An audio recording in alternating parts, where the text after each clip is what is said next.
Hey everybody, Steve here from Voices of the from the Mausoleum. We have a special guest today, James Michael, founder of Horror Press. James, thank you so much for coming on. Hey Steve, thanks for having me.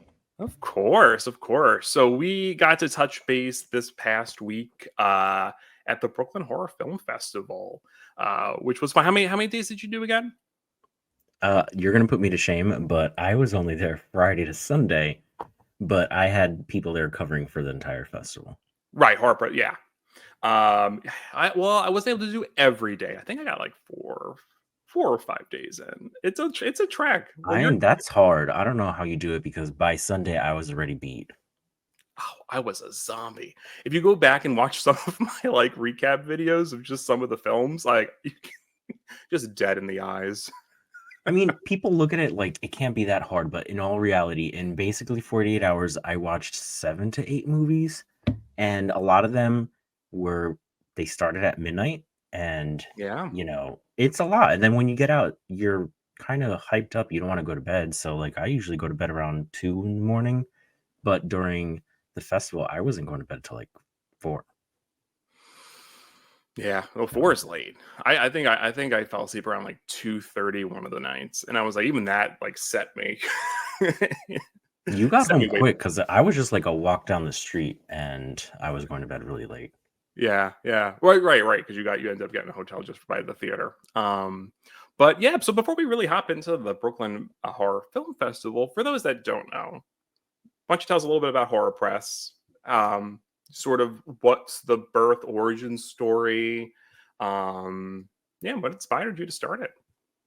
What inspired me to start it? So I was listening to a Kim Petras album during a manic episode, and I don't know what came over me, and I just started it. And really, I just wanted to give a place, like provide a platform for underrepresented voices in horror, basically people that you don't normally see covering horror and their perspectives.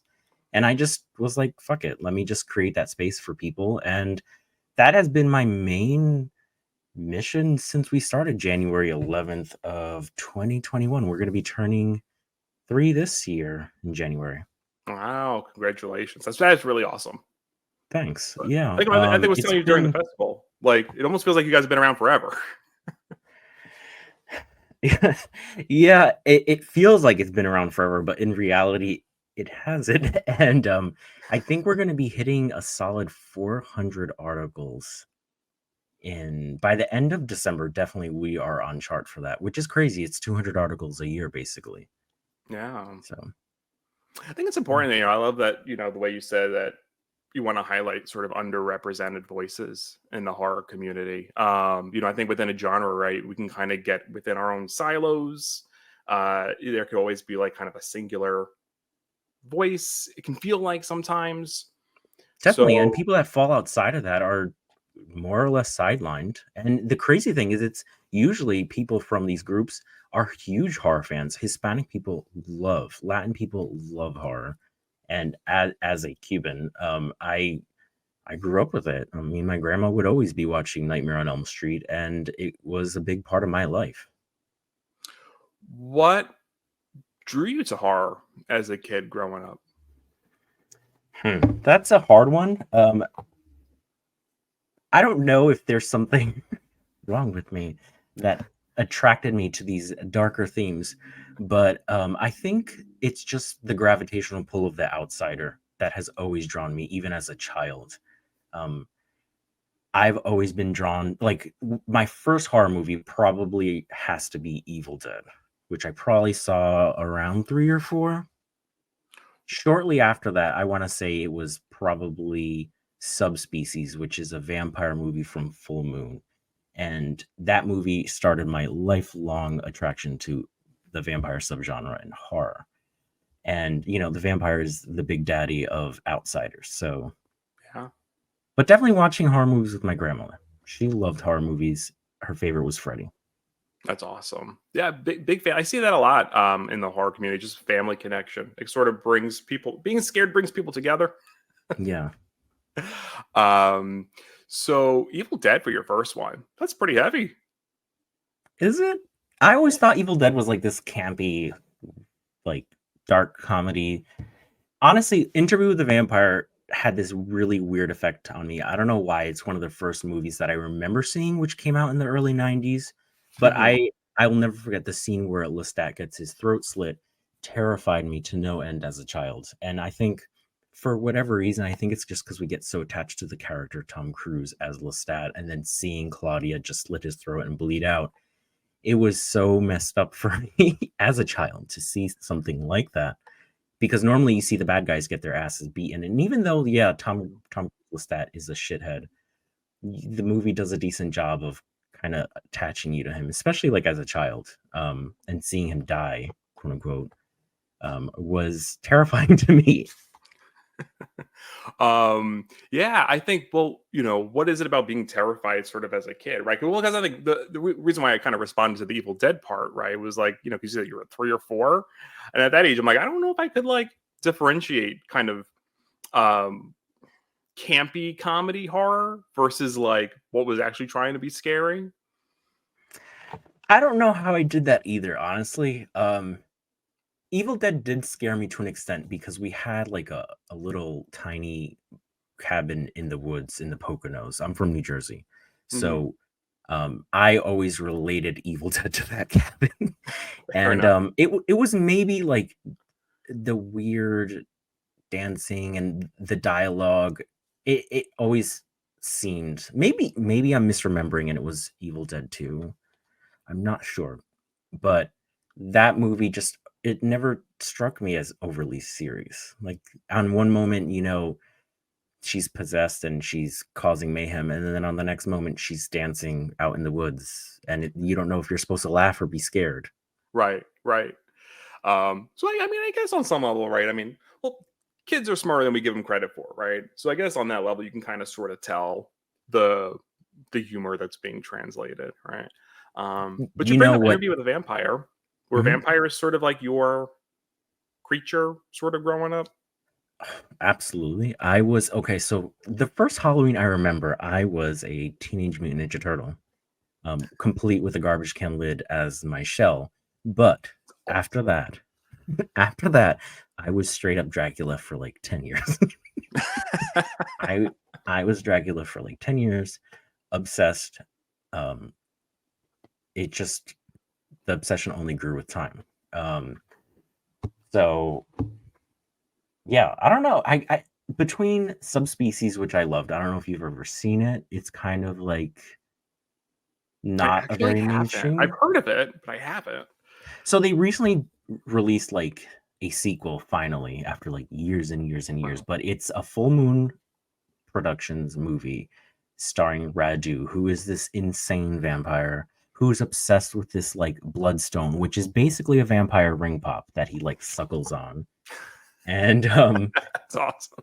it's a very weird series. Hmm. You can't take it seriously. It's kind. I'm sure they don't want it to be considered campy, but I think it's kind of campy. And I grew up with that series as well, so I don't know if that's why I fell in love with vampires, because Radu is awesome. Hmm. But yeah, it was great. That was I sort of love, the yeah. yeah. And then of course there was Buffy. Buffy came out when I was like relatively young, and who doesn't love Buffy? Yeah, I did not get onto Buffy until it had just ended. So FX, I think, was doing reruns sort of right after the show had its series finale. And so I kind of came on during the reruns.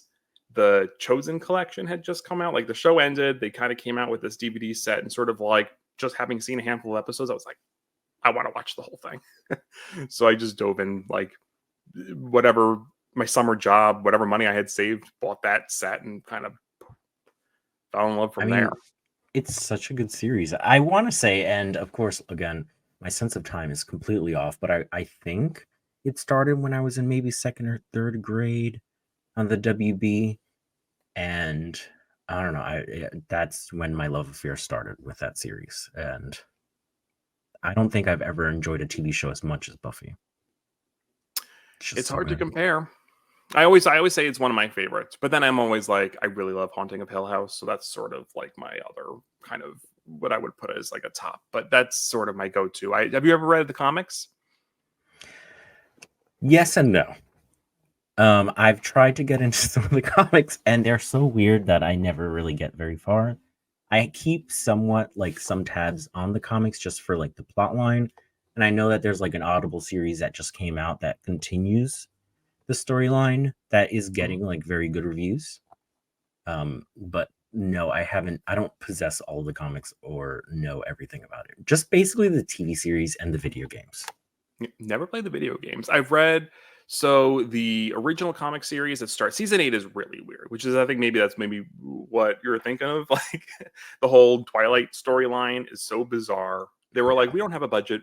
We're just gonna do whatever now. But they really grounded after season 8 in the comics. I think.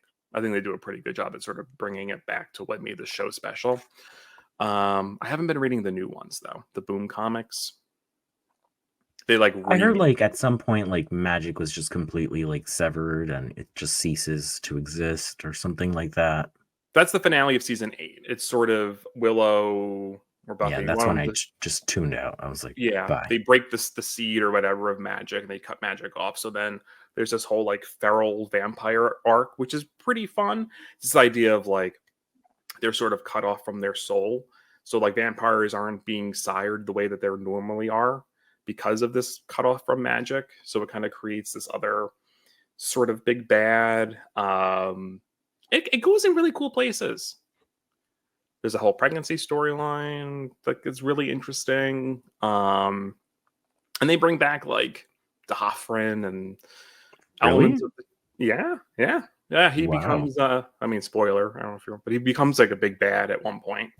Um so they kind of go back and sort of really look at what was established in those 7 seasons and kind of really go from there. And the seasons became shorter because with season 8 it was like volumes of stuff. They were like, okay, we're going to do like a 12 issue run for this season, or Hmm. became much more focused. I never really got into Angel. Um, I watched whatever season came out shortly after the final season of Buffy because they were rumoring that Sarah Michelle Gellar was going to show up as like a little cameo. Hmm. And all we ever got was the back of her head. And that just made me so beyond salty. I just, no, never again. And I know like Angel gets somewhat lauded as being decent. I just couldn't get behind the whole detective thing. Yeah, I was never a big procedural person. Like I wasn't a big like Law and Order, Criminal Minds sort of viewer. But I mean, I dug it. I like what they did with like Drusilla and Darla. Um, Getting a little bit more of Spike after Buffy ended was nice. Cordelia got the short end of the stick, but that's okay. I think they're redeeming her with this Audible series. I'll have to check it out because I've only seen like YouTube clips of what happens and she becomes kind of like a big bad or something. Hmm. And they have the gall to pit her against Willow. Um, but I don't really know too much.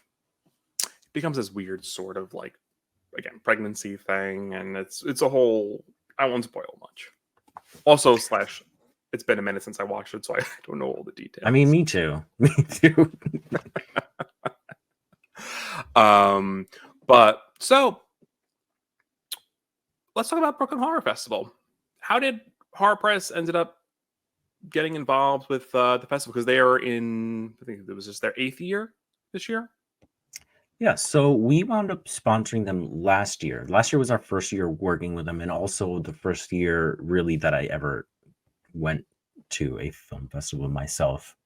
Um, I saw on Twitter that they were actually going to be playing this really tiny, small movie called Calvaire.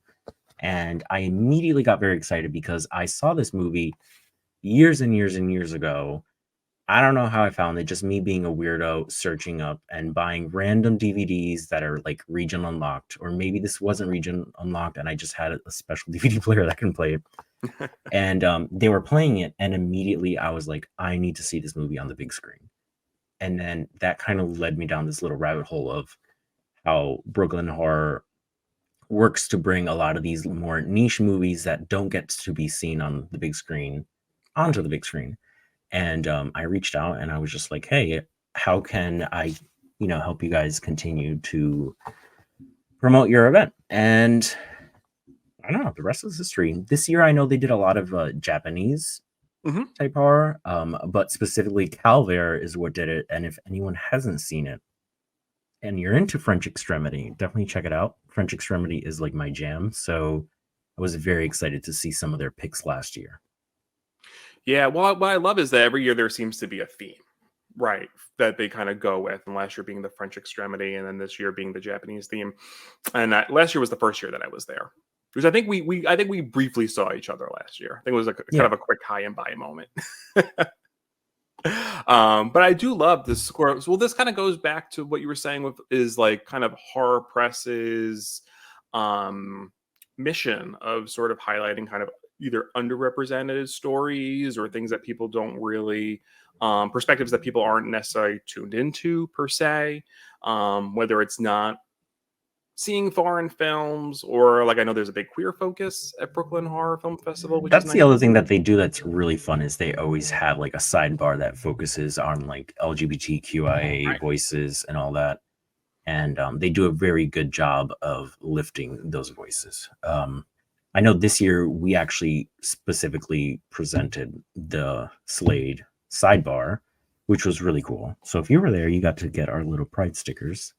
Hmm. Um, and they do a really, in general, they do a very good job of just presenting these niche type movies that normally wouldn't see the light of day that definitely deserve to be seen. The problem is mainstream horror, mm, you got to elbow your way in there. Right, right. Absolutely. But I definitely think kind of in the recent years, I mean, I don't know if you've noticed this trend, sort of people, I mean, maybe streaming has helped with it for sure. People are looking for different kinds of horror now. Definitely, I think streaming definitely evens the playing field a lot. In some ways, it helps. In some ways, it doesn't because back in the day, maybe 5 years ago, there was this whole budget behind marketing and all that. And nowadays, like you can get this like prestige queer type series, and the streamers will put it out. They'll pick it up. They'll put it out, but they're not going to market it for you. Like it's just sink or swim. And if you don't get the viewership for it, guess what? You're canceled, which kind of sucks. We've been seeing that a lot lately. I don't know if you watch things like Owl House. Um, Hmm. that's on Disney Plus. A lot of like shows that are fan favorites that find their audience tend to go unnoticed. So we have to do our best to try to bring awareness to them because streamers ain't helping. You don't get the viewership, they'll pick you up, but they'll also put you down, Right. and that kind of sucks. Well, that's the thing, right? It's now it's gone from just sort of like who's going to back you in terms of just showing it, putting it out there. Now it's more of like who gets the social media posts, who gets the budget to sort of get the word out. Definitely.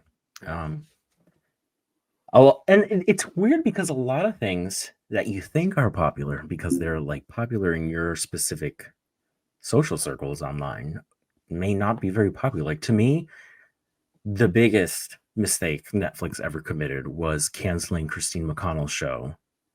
And Oh I yeah. was obsessed with her show, and I feel like everyone was obsessed with that show. And literally, it got one season. Everyone was talking about it, at least in my social circles, and then it just got canceled. Still We'll talk salty. about silos, right? Like we think it's popular, right? Because we're in our groups we're kind of all talking about it. But does that put the power in our hands or like so like I mean I don't know if I have the answer, but what's sort of the how do you think we start to address that? I don't know if we can. Like even okay, let's look at a huge mainstream success. At least in my opinion. Dark Crystal, okay? Dark Crystal won all sorts of awards. They got canceled after one season somehow. Literally, I think it was the day after they received their award, they got canceled. Yeah. And Netflix plunked down so much money to get that show going. Like all those puppets, the set designs. A It lot only went we into only got that. one season. And I mean Jim Henson was attached to that. Like Yeah. Big cast that too, right? Mark Hamill was in it, right? Like it was a yeah. big group of yeah. Same thing. I felt the same way with Lovecraft Country for HBO. I'm Um, surprised at HBO because they're the type that literally will just like stick with something. Yeah. and they didn't really, not with them. Well, that got Emmy nominated as well. Yeah, but somehow we have like a bajillion seasons of Uncut Gems. Oh, okay, but I like Uncut Gems. Okay, I'm not all caught up on their current season, but I feel like I don't see people talk about that show. Right, right. Lovecraft Country, I felt like was relatively popular, but again, we have these tiny little niche horror circles. We have an echo chamber. I don't know if that's an accurate depiction of what people are actually into. Right, right. And these silos sort of exist right within, well, Twitter, now X, right? Like it's sort of like we just it's the algorithm, right? And we kind of all get kind of trapped in it, not really knowing what's going on outside of it. But there's also probably so much other stuff behind the scenes that we don't even, well, at least I don't know what goes on. Yeah, it's a mystery. Yeah. What are, well, sort of going back to the idea of sort of underrepresented voices, things, are there any sort of hidden gems that you tend to recommend to people? Things that you just love that you're like, more people need to see this? Okay.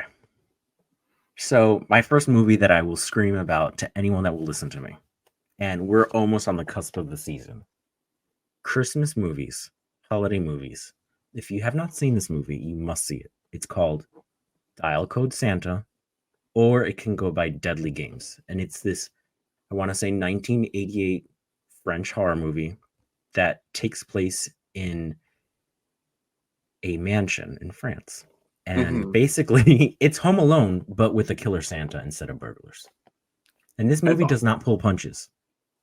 well, right. Well, as most French films, right, tend to, right, not hold back. This movie will not hold back, and just like a slight trigger warning for anyone listening, the dog may not survive. So Oh, if that's going to factor into your viewing experience, then skip it. But otherwise, it's a great movie. Definitely check it out. Another really good one that I feel like not enough people have seen is Knife and Heart. I will also scream that movie from the rooftops for forever. knife in heart. Knife and Heart. What's that? It is So on Shutter, I'm pretty sure. okay, Deadly Games, It I think, is on is, Shutter too. yeah, it definitely, well, it was. I don't know if it still is. They've been changing up the lineup a bit, but Knife and Heart is this, also French.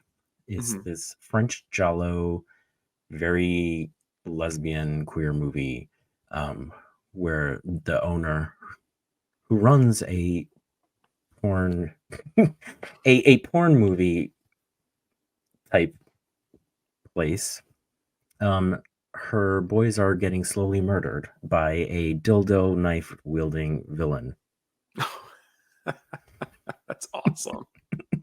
Definitely check it out. I don't want to ruin too much, so that's why I was kind of vague. Yeah, yeah, no, keep it vague, right? Yeah, we don't want to spoil it, especially if it's you want people to kind of enjoy it as a first watch for sure. Deadly, it's funny you meant bringing up Deadly Games. I think because I have heard of it. It's probably, and it probably has been on my queue. You know what I heard recommended? You know the reviewer Perry Nemiroff from, she does like she's, if you go to the AMC theater, she always has like a beginning little video now. I don't. Collider. I probably will know her if I see her. If you see her, yeah, she's a big Scream fan, so she usually will ramp up her Scream coverage as things go on. But she's really cool. She's probably one of my favorite more like mainstream reviewers. But I think I feel like she brought that up on one of her podcasts like years ago. It's so good, I'm telling you, and it's just fun. It's fun minus the dog. Watch it. With the dog thing, it's like I'm a big pet person, and it's like, yeah, it is hard. But you think, some of our favorites. I mean, people always forget in Halloween, Michael Myers. My thing is like, yeah, I'm sad when that happens, but it's not going to stop me from watching the movie. No, no, and it's not like the movie's saying like, animal abuse is good. It's more of like it's supposed to be horrific, right? The hard part with Deadly Games 2 or Dial Code Santa is the fact that it has such a small window for people to see it, because a lot of people won't watch a Christmas movie like in, April. Yeah. So we're like almost right at that time where it's a good time to watch it. That's true. Although there is the whole Christmas in July trend, which I was gonna say July, and then I was like, no, because Christmas in July is a thing. yeah, But definitely like watch it. See it. sure. I'm gonna have to add it to my. I mean, of course, I always go to the classics. You know, Black Christmas, the usual. So I'll have to kind of add it to the rotation. We actually have an article coming up for Black Christmas. So everyone should go check That's it out. as It's one of much my as I'll say. favorites. I love that movie. And it's so like it's so punk too because you know, I mean, it's certainly like I mean, there's so many ways to sort of like analyze it, but it certainly is like a Roe v. Wade movie, right? I mean, I think it don't remember it came out like right before the decision or right after, but it being really powerful as sort of like a female autonomy, sort of bodily autonomy, believing women. It's sort of it's just really it really is pretty cool that film that came out at that point. Definitely. Yeah. What are your thoughts on the reboot with Michelle Trachtenberg? Oh, that's fun. It's fun. I mean, is it good? Yeah, I don't know, but I love Andrea Martin.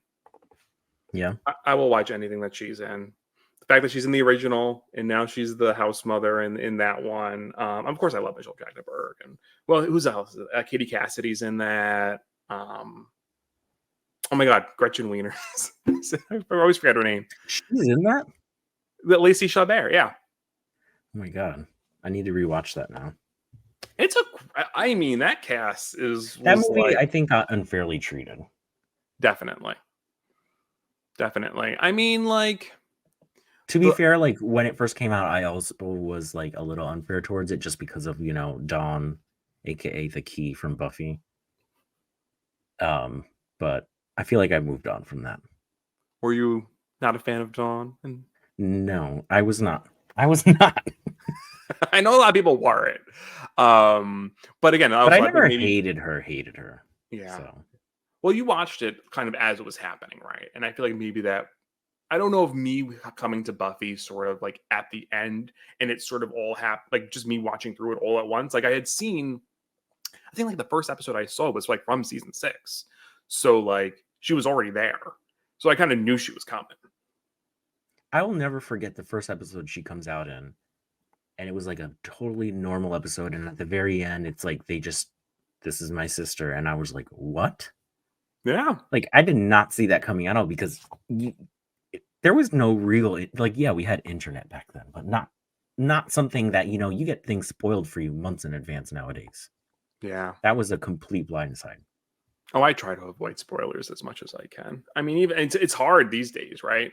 But like I always scratch my brain just sort of thinking like people that seek out spoilers specifically. Like there are people who love to know what's going to happen, and I'm like, how?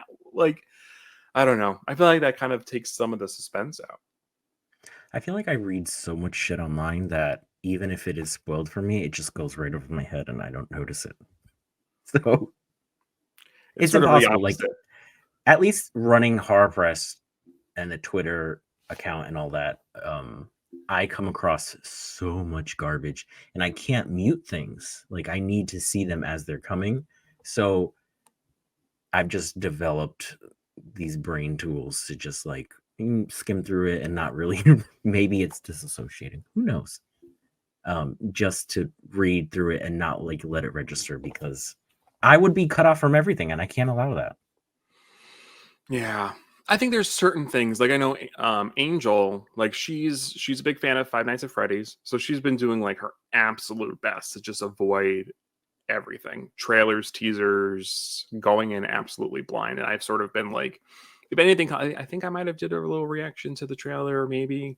I know during one of our coffee crips, I think I even like edited out. Like I did like a little reaction. Yeah, no, that's what it was. I sort of talked about the trailer, but as my own solo thing. And I like put it in separate so that she didn't have to talk about it. You know what does affect me though is like if there's a movie that I really must see, I will see it opening night because I know for a fact if I don't see it opening night, the discourse the following day is going to ruin it for me. Absolutely. So I always find myself, I don't want to call it FOMO exactly, but because it's not that I'm scared of missing out. I need to at least engage some form of the discourse, some of it. Hmm. Um, and I have to have an awareness, or it is going to ruin it for me. But trailers, I love trailers. I'll watch all the trailers. Well, right. Well, there's the thing where some trailers, the cliche that they give away too much, sort of, I think that's sort of, some trailers are done really well. I think hopefully people are kind of learning their lesson from that. But I can't help myself. I have to watch a trailer. I can't not watch a Yeah, trailer. I love trailers. I remember back in the day. I don't know if Apple still has it. They had an app that was just trailers, I remember and I that. yeah, I remember it being necessarily an app, but well, maybe I had it, but there was definitely like a section. Like I remember there yeah, being like a trailer section on like iTunes. definitely. There was a trailer section on my Apple TV that would just sit there. And sometimes I like to watch the old trailers because it's really cool to see how they were marketing the movie back then when it came out, like Hmm. 100 years ago in the 1990s. Oh man, and and they're so poppy and sort of very fluffy sort of Definitely. trailers. And Um, it's so crazy how screen resolutions have changed so much. Because even like something like Buffy, when they try to do the HD like reformatting or whatever, it kind of ruined it. Like a lot of people are unhappy with Buffy making the HD transition because I think on some shots you even see like mics oh yeah, in the scene, and that kind of like ruins it. they do that a lot, right? I remember that being an issue, sort of when a lot of TV shows were then being put on DVD for the first time, and they were like letterboxing things, and like for like sitcoms too, like for Friends, Frasier, Seinfeld, like all that stuff. Like people were getting upset because it was just sort of like making it look weird and like off, and you're seeing stuff that's not supposed to be in the frame, like you said. Yeah, because our TVs were boxes back in the day. Yeah, some stuff I think it adds to it. Like keep it in the, was it 4x3, right? Yeah. Square sort of. Certainly like, I don't know, like oh well, it's so funny. I bought a I went back and actually bought a VCR from some guy on Facebook Marketplace so I could watch VHS tapes again. I'm not at that point, but I grew up in a family that went to the movies a lot as a child. Yeah. And I am an insane child of the 90s that literally lived with my TV and just constantly consumed media. So we had walls and walls and walls of VHS tapes. And at some point when we moved, they all went away. Yeah. So a part of me is like, I would love to like revisit that. I would love to sit there and like figure out the tracking button to like make it clear. But also a part of me is like, I don't want physical media. I just want it all streaming because I can't have wall to wall media all over again. But Yeah. now, I don't know if it's because I'm getting old. I'm collecting media again. It's nice to have something right in your hands, and I think now, I mean, look at all the strikes going on, right? When you really look at a lot of sort of entertainment law, like when we stream things or like if we buy a digital copy, right? Like we don't own it. We technically own the rights to play it. Because I forgot who it was. I think it might have been Bruce Willis. I think there was a story I heard recently, where he was trying to figure out like how to leave someone in his will his like iTunes music collection or something, and they were like, "You can't because it's to you only." So technically, you really don't own it to give. Something else that's really crazy about those rights and how they change is that if you watch these older shows, a lot of the music that was in those Hmm. episodes that you remember very clearly because they were so impactful, they're no longer there, and they've been replaced usually by very generic like Yeah. songs. Um, Probably the first one I remember is Birds of Prey, the finale. I don't know if you ever watched that, but it was a WB show where it was the daughter of Catwoman and Batman and Oracle, I think. And the finale had what was it? Those Russian girls that sang that lesbian song. All the things she Tattoo. said. Tattoo. They Yeah, had all the things she said playing for the finale, and if you watch it now, they don't have that as that part of the is finale. And it wild. was such like an Yeah, epic, like basically series finale. I don't think they continued the show at all. But it's so crazy now. If you watch it, it's no longer a part of it.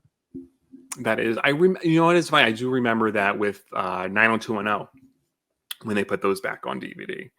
That like a lot of those early '90s I tracks, think they Felicity is another one that her theme song is totally different. I think it's Felicity. the theme, even the theme itself, that's Yeah. wild. I mean, I understand sort of the like how maybe the rights to a band or something might get lost in the mix, but the theme itself, like, could you imagine like I the know Buffy it's song? one of those. If they got, there would be People, riots that because would that's be wild. That would be wild. Yeah, no, I don't know, because you really associate a theme with the show itself. Um, it is the Felicity theme that they changed. I never really watched that, but I remember the theme. And yeah. when I went to go, like, because I'm weird, it would be like 3 o'clock in the morning. I'm like, let me check out that show that I used to watch. Hmm. And it's totally different now. Yeah. Can you imagine if they got rid of Dawson's Creek? Like the theme? Did they? No, that's because I was watching it recently on Max. Now, it's still the No, but I don't know, imagine if wait. they replaced it. Yeah. Like, Oh, could that you is such an imagine? Huh? iconic.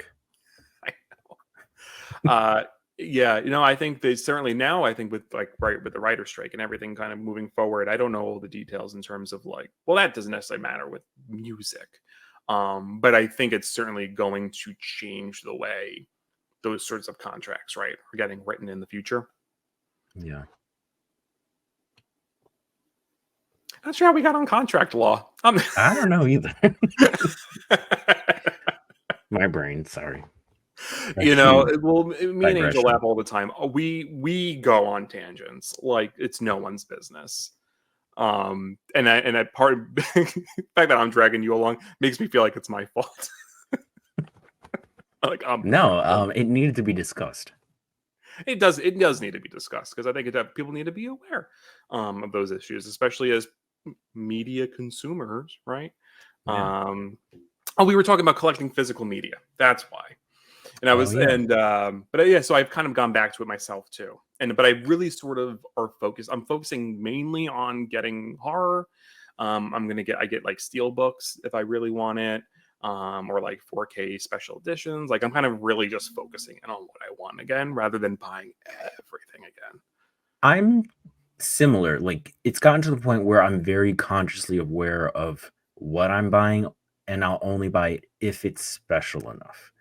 So it's crazy because now like Best Buy is basically completely going to get rid of their physical media department. Yeah, Like they're not going to be selling movies anymore. But I feel like right now, so many people are so hungry for that, knowing, some of these shows you can't even watch anymore. They'll just take it off the streamer. It's gone. Like it doesn't exist anymore. that's what's wild. Or they'll just kind of like I know like we were talking about Lovecraft Country. I think that's on like Tubi now. It's on Like Tubi. They don't even I have it think on like HBO HBO. just sort of like they either took it off or if it was something like where they were like, okay, this was big enough, maybe we can kind of sort of sell it off to something or so it's like on Tubi or Freebie or one of those. Wow, that's embarrassing. It's sad. It's like feels very kind of disrespectful to like the people who put such hard work into it. Um, You know you what's know, another really sad to me? Like you had Lovecraft Country. You also had Penny Dreadful, Penny which Dreadful. I don't know if you remember the original series, but they kind of did like a continuation of sorts in LA, and that only got.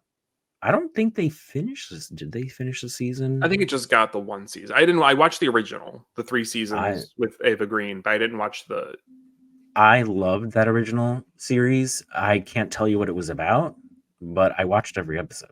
I It's have about no idea everything, what that anything and series was everything. about. Like, I think after the first season, I just completely lost and I just watched it for like the vibe. Yeah. Oh, and it was a vibe. They continued it in comic book form. They did. Yeah. They Maybe that would introduced. make more sense to me. Yeah, they introduced it in different like kind of classic villains. Like the mummy, I think, was the next sort of creature that they brought in. Um, think they ended up resurrecting Ava Green. I think. I can't. I honestly, I watched every episode of the original series, and I I was sold the moment Ava Green had that seance. Just Like, on the table. so good, It but was. I can't tell you what the hell happened at all in that show. Like, I remember there was Dracula, there was Frankenstein. Uh, Yeah, it it was was a good just show, though. their own. Yeah, it was their own weird versions. I like the Dorian Gray character and sort of that whole arc, and oh, Billie Piper. I'm a big Doctor Who fan, so she had the whatever disease.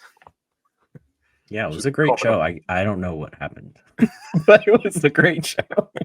maybe we're due for a rewatch then. That way we can actually I we can think dive that into would it. make for a fun podcast, just like a Penny Dreadful. Just a Penny Um, Dreadful recap, sure. Revisit. yeah. I mean, I want to do that for 6 Feet Under because I recently rewatched that and it's still like one of my favorite shows of all time. I don't know if you've ever watched that.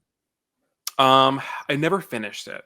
So I never saw like the amazing finale that everyone talked about. Oh my god. I was like 11 watching this fucking show and I thought it was like the most amazing thing ever. And I kind of like grew up with these characters because I think it's about 6 seasons. And Mhm. rewatching it, I was so cringe trying to be like a Claire Fisher. Like modeling my behavior off of some of these characters because they were so like important to me. But Yeah, to this day, the show really does hold up. You should rewatch it. I really should. I'm sure it's on Max. That's probably one of the few things that they kept on there. Yeah. I mean, I watched Sopranos for the first time Oh and yeah.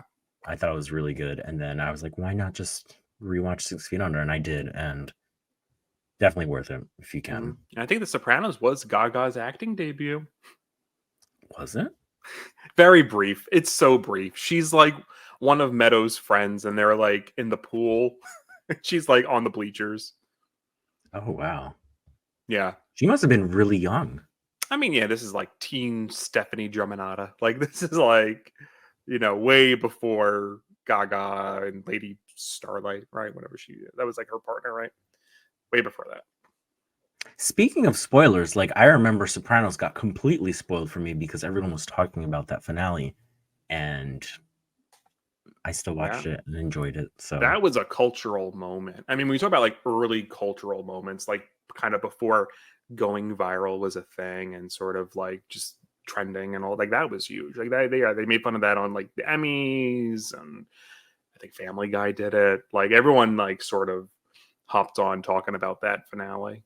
I mean, I don't, at least for our generation, I want to say The Sopranos was the first real like water cooler series. At I would least I say, think right? Because for that our started like generation. Like, 98. Yeah. yeah.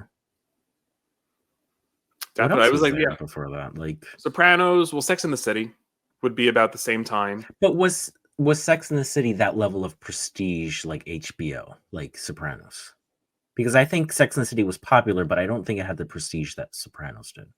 No, I think it's certainly the first like prestige, probably like water cooler show. And everyone was watching it. Like I think Sex and the City had its audience, but it was probably mostly like female gay, right? It was my aunt, But or Sopranos like, was everyone. yeah, and it was my aunt's favorite show. I wasn't watching it just yet. It wasn't until college where I was like, okay, gotta really dive into gay culture and watch Sex in the City now. Have you watched it just like that? Oh, my husband and I loved it. Like we love to hate it. we watch it. I'm like, this show is ridiculous, but like we watch it every week when it's on. I watch it and the amounts of cringe.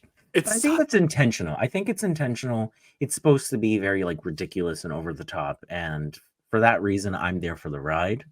yeah, yeah, because it But very much the show feels like it's written by that generation trying to speak to a younger generation, and it's like the meme of what's his name, that actor. He's like, hey, cool kids, or whatever. It's yeah, Buscemi. Buscemi.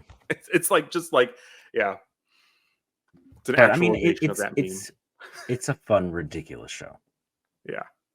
Can't take it too Uh, seriously.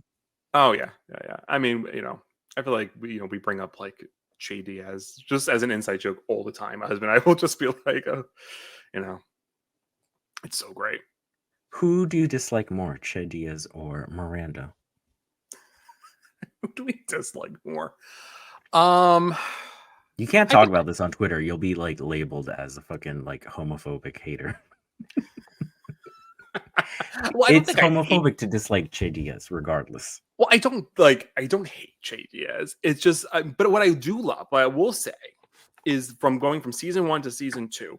I love how self-aware they made the character because it became about Che Diaz trying to fit a mold and people not liking them.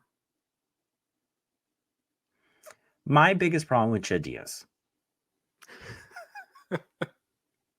Che is a comedian. Che has not said one funny joke for the entire career that they've been on, Mm-hmm. and just like that, Yeah, make them no, the funny. character's not Make funny. them funny. Even in season 2, when they were roasting Miranda, it was not funny. It was not funny. No, Make Che funny. That's it's all I it, want. Make them funny. it's boomer humor. That's really what Che Diaz offers.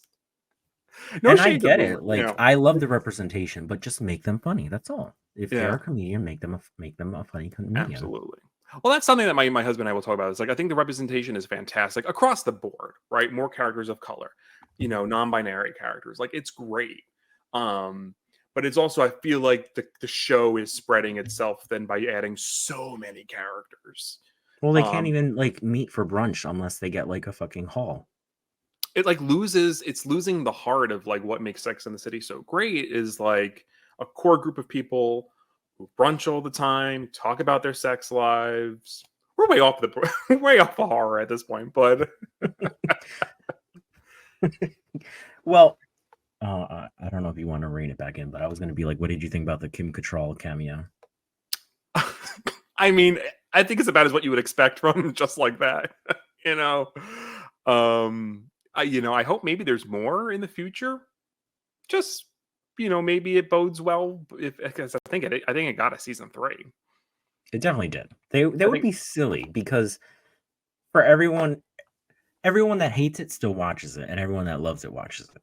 yeah, So it was. the only thing is I want more Seema. I love Seema. She's my favorite out of all the new people. See, More Seema. she's my husband's favorite too. Seema's I great. love Seema. Seema's great. She's a great addition. I blank on all that. See, there's so many characters. I blank on all their names. I wish there was more focus on the professor. She got a little bit more this season. And they were all like sex scenes. And they're all sex scenes, which is again going back to Sex and the City roots. Great, make it about Are sex. they trying to make her the Kim Cattrall of the season? I don't think so. It's Seema. Seema's the Kim Cattrall. Seema definitely feels like they can control it. Definitely. If Kim Cattrall was there when Miranda was getting roasted, she would have ripped apart Che Diaz. Yeah. And followed her out with her. Yeah. They would not have sat there and just let Miranda take that. Not at all. Nope. Well, that's the thing. That's why Carrie's a bad. I don't like Carrie. Carrie's a bad Carrie's friend. a bad friend. Carrie's a bad friend. She just sat there. Well, my husband and I made fun of the whole Aiden arc this season. His whole thing of like, I can't go in there. It's like, okay, it's not like there was. It's not Amityville. Like I don't. It's so like traumatizing to him. We were cracking up how much. I would have lost my mind if I was Carrie and I sold my place and moved, and then to have Aiden be like, "JK, bye." But that's her fault. She shouldn't have done that. Like, you're rich enough. Keep your place. You kept it before. Right. Well, exactly. She's had all these years. But I don't know. You're probably gonna want to edit all of this out. Unless Unless your audience is into this, because I can talk about Sex with this. It's totally fine. It's funny. Well, we can rein it back in terms of. Well, I know I wanted to ask you because it's October, right? What are some of your sort of like favorite Halloween traditions, your go-to movies, things that you typically do this time of year? That's hard because I really don't have a tradition movie-wise.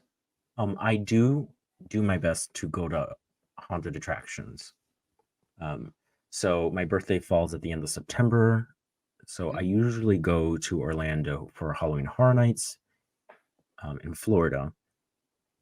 Otherwise, I don't do too much because I literally live life watching horror anyway.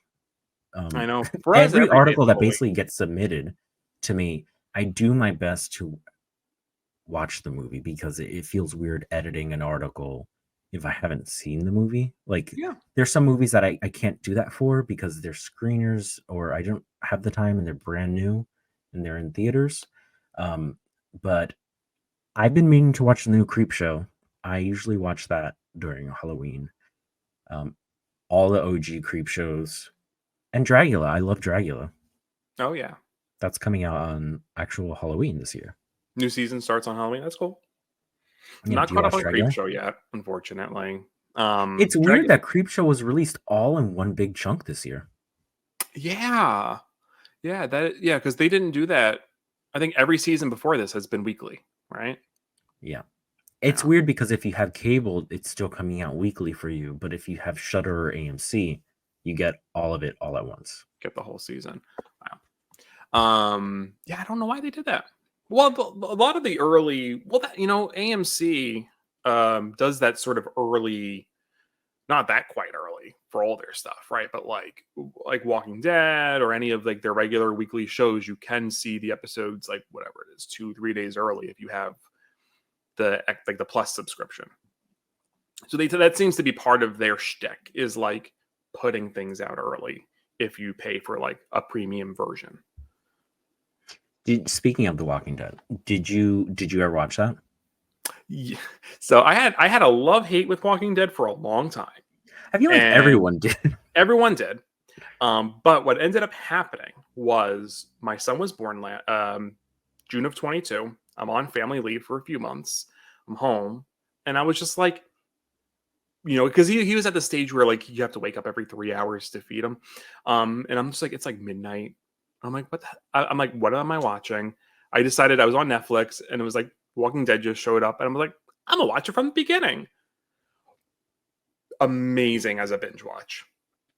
Because it's so like slow burn from season to season. If you watch it straight through, oh, it was such a different experience for me. I really fell in love with it all over again, and I caught up for the final part of season 11. So then I watched that weekly. But as a binge, man, like that was fun. I see that they have a like about to come out or it just came out a complete box set of like 100 discs of the whole show. I know, I'm so tempted. Yeah. I mean, I watched the show as one does, like when it came out, because everyone watched The Walking Dead. Like it Mhm. had a chokehold on everyone, and I stopped watching when Herschel died. That was just too much for me. Uh-huh. Um, Oh wow, so that was pretty early on then. and then I picked it up again a couple years later, just because I think I was in the same situation. I was like, I'm gonna fucking binge this. It's on Netflix. And I think I got up to when Carol started like burning bodies. She goes a little rogue for a while. Yeah. Like everyone starts getting COVID and she started burning bodies and stuff. And then I stopped. Because I think I don't remember exactly. I think I was Team Carol. I think I was Yeah, Team that was like Carol. when Rick kicked her out and she was like off on And her own. I was like really butthurt about this. And I was like, bye. And Yeah. I think I had like a passing awareness of some stuff because I don't remember if this was before or after, but I remember when Glenn, I don't know if this is too spoiler at this point, but the Glenn thing, That was season 7. That was years ago. Don't worry about it. and I just hated, I'm probably jumping around. I hated the governor. I don't remember if he was before or That after. was during the prison. That was season 3, season 4. That was when Carol started going nuts. Yeah, she got Right? kicked out of the prison. Okay. I hated the governor and I hated whoever killed Glenn. I forget his name. Negan. I hated Negan. And they wanted you to love him so much. And I just couldn't after Glenn. Just couldn't do it. My brain just could not make the connection and refused, and I just stopped. And I know he's still around as like a main character on I think Yeah, you're whatever not spin-off there supposed to is. love him in the way that you would love like a Rick or a Glenn. You know, you I think you are supposed to watch this man as a bad person sort of trying to redeem himself, and you could buy into it if you want to, sort of. Like the was it not reboot, the spin-offs, right? So they have Dead City, which is sort of him and Maggie. And the plot of that is Maggie's son Herschel gets kidnapped, gets taken to Manhattan, finds out that the kidnapper is a former member of the Saviors. So she's like, "You killed my husband, but you know this guy, and you know you're trying to redeem yourself. So, like, I'm gonna use you. I hate you, but can you help me get my son back?" And kind of it's like this sort of like we don't see eye to eye, but we're gonna work together relationship. Um, it's really good. I really like Dead City. I The feel like, like I would be willing to give it a shot now that it's over and yeah, completed, and I could just sit there and binge it. But while it was airing, I don't know, it felt very disrespectful to me as a viewer.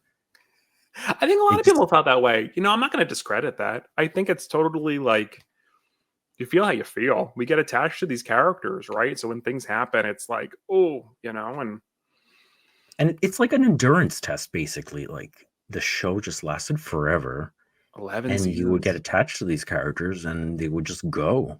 And Hmm. I think someone had told me at some point, like how the comic ends, and it doesn't really have an ending.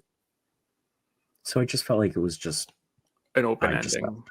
Yeah. Yeah. It's sort of yeah, it has an open end. The series ends, right? And I feel like everyone kind of ends up where they are. In I think a mostly satisfactory way. But it is open ended, right? Because obviously they know they're doing these spin-offs. Um, AMC's got but to milk that cow. but they're so good. They actually are really good, and I will champion these spinoffs because I've been enjoying Dead City. Daryl Dixon just wrapped up. They did that was his whole thing in Paris, in France, and all around. How does one get to Paris during a zombie apocalypse? Like, explain that to me. I need like help. So he ends up on a ship. The Carnival cruise, and he just sails. So they're expanding the world. So he's up in Maine. He's kind of like working these side jobs, earning like gas, and he's trying to get back to the Carol and everybody. Um, and then he ends up on this like he gets captured sort of in a scuffle, and he gets thrown on this ship, and the ship it's this big tanker of a ship, and it's kind of there's like a mad scientist on it, and they're running experiments on zombies, and it's sort of this whole weird thing, and he ends up in Paris, in France, because they're like getting people to sort of experiment on.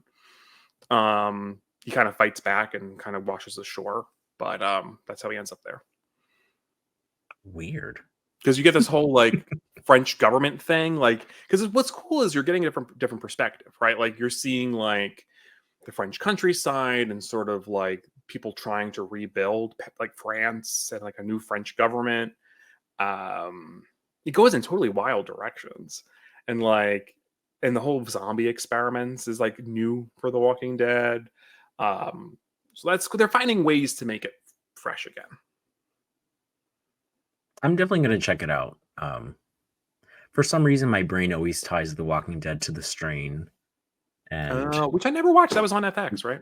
I love The Strain. The ending was kind of meh, but I mean, the first couple seasons are great. Yeah.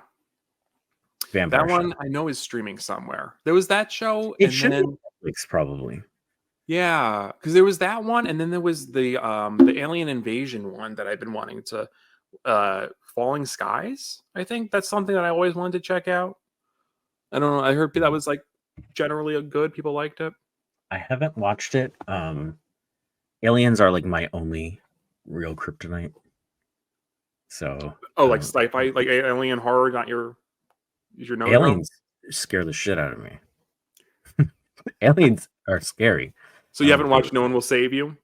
I did, and let me tell you, the first 5 or 10 minutes terrified me, and then once they started like voguing around the house, it kind of like lost its terror. Yeah, it's a great first act though, just in general. Like that. For real, the problem that I had with that movie is that they they showed us Alien too early. It's That's sort of what like, kind of yeah. if because her being chased through the house the first 5-10 minutes really scared me, and then you see the alien, and that kind of just like diffuses the horror for me. Might have been a As better someone short film. who, yeah, as someone who is very scared of aliens, it should have been like a shoe in for me. That So I think you don't VHS like any of short scared those. the shit out of me. Which one? In I think it was VHS 2 when the aliens show up to the sleepover. Oh yeah, yeah. I think that was two. Yeah, that one did a number on me. Mm. What did you think of the because I was a little wishy-washy. What did you think of the wraparound segment in VHS 85? Is that the one that just came out? Hmm. I don't think I finished it. Okay. I saw, I think, up to the second short when they were in Mexico, and for whatever reason, it was not a movie that I could finish at that moment. Totally fine. The one that you just talking about, the one in Mexico, wrong main character. I want the woman who's the anchor. I wanted her to be the main character of that short. I was living for her. And it's no shade towards VHS at all. It was just, I don't know. I think it was whatever was going on at that time when I got the screener. Maybe it was Mhm. around whatever was going on that day. My brain was just like, you can't deal with earthquakes and death No, and it's being all trapped good. under a building. And I was just like, I'll save this because I'm definitely going to watch it because I love Yeah. the franchise. So So the one, I think it's called Dream Kill. It's like the fifth I heard about segment. that one. That one's my Everyone is favorite. obsessing about that. Yeah. That's my favorite one. Because 85, I think, as a whole, is not my favorite. That's my favorite segment for sure. Of the film. 94 is still my favorite because that cyborg short is so heartbreaking. It's so good. It's like I don't know. It's kind That's the of one Trump. where he wakes up and he's like part robot and Yeah, everyone's like it's like the scared of him. female and the male cyborg, and there's Yeah. sort of it's this whole thing with the mad scientist. That's like it's the best one. You know, the VHS series really has like some decent staying power, like Yeah, I think they're longevity. going sci-fi. Apparently, so Angel and I just covered it for the coffee crypt. We just I don't know if they're going full. I couldn't. So I kind of I don't know if I misread the article, but it was like because there were sci-fi in '85. I couldn't tell if they were saying '85 was sci-fi or like this next installment's only going to be science fiction. I heard the same, and I'm interested to see. But I Yeah. don't. Sci-fi honestly is probably like my weakest. Like I haven't seen really all of the aliens. I just saw 1 and 2 maybe like 3 months ago. It's generally not my forte. Hmm. One's my And I'm just kind favorite. of Two is dabbling now. Of fun. what, Alien? Of Alien. Alien, well, the first one's my favorite. I know a lot I of people thought say Aliens, but I prefer that isolation horror element. I thought Alien is a very well-made movie. Yeah. I just found it a little boring. I- Alien 2 was just like, I don't know, it was more actiony. It's James Cameron. It was more fun, I feel. But again, like this is a person that isn't really too into the whole sci-fi thing, so I think Alien 2 just like held my attention more. Yeah. I really like the new ones that everyone hates. I love Prometheus, Prometheus and I love Covenant. Prometheus. I don't know why people hate it, but I give me all that weird like ancient alien theory Oh bullshit. man, I'm all about it. it's so But cool. the Alien franchise to me in general though. I And I really like think the one with Winona Ryder. That one I Winona like. Resurrection. I like that one, and everyone thinks it's like the worst one. I don't think it's the worst. It's not, well, maybe it's the worst one. I think in terms of the franchise as a whole, but I don't think that means it's a bad movie. Like it's fun. Yeah, it's a fun movie, and I have a lot of fond memories attached to it, like growing up and watching it like on a Sunday afternoon on TNT. Yeah. So to me, that was probably my first Alien that I ever watched. Was the one with Winona Ryder, and I just got attached to it. Mm. And like Sigourney Weaver is like this big badass playing basketball, like showing up all the men. She was great. Do you remember that? So I think we might have to start wrapping up. I know I've kept you for like an hour. We can kind of go on forever talking about Yeah. films, and so where can everyone find you? What's coming up for Horror Press? Anything you want to end on? So You can find us on horrorpress.com. Check us every week. Sign up for our newsletter. We normally release an article every Wednesday, unless there's like special things going on, then we'll add during the week. But usually Wednesday's our day that we release new articles. We had an article come out recently that is pretty popular. I don't know if your audience would be into it, but it is basically in defense of Corey Cunningham from Halloween Ends. Well, I'd be into So, it. Corey haters and lovers, sound off. Let us know. We do have a special giveaway coming out this week for Skinamarink, a special steelbook. Oh, fun. By the time this comes out, I don't know if they'll be aware of it or not. Yeah, or follow us on Twitter at HorrorPress LLC or on Instagram at HorrorPress LLC. All that will be in the description below for everyone to check out. Thanks. Right, so, Yeah. yeah. Thanks again, James, for coming on. Really appreciate it. And everyone, will see you real soon. Take Thanks care. for having me. See you.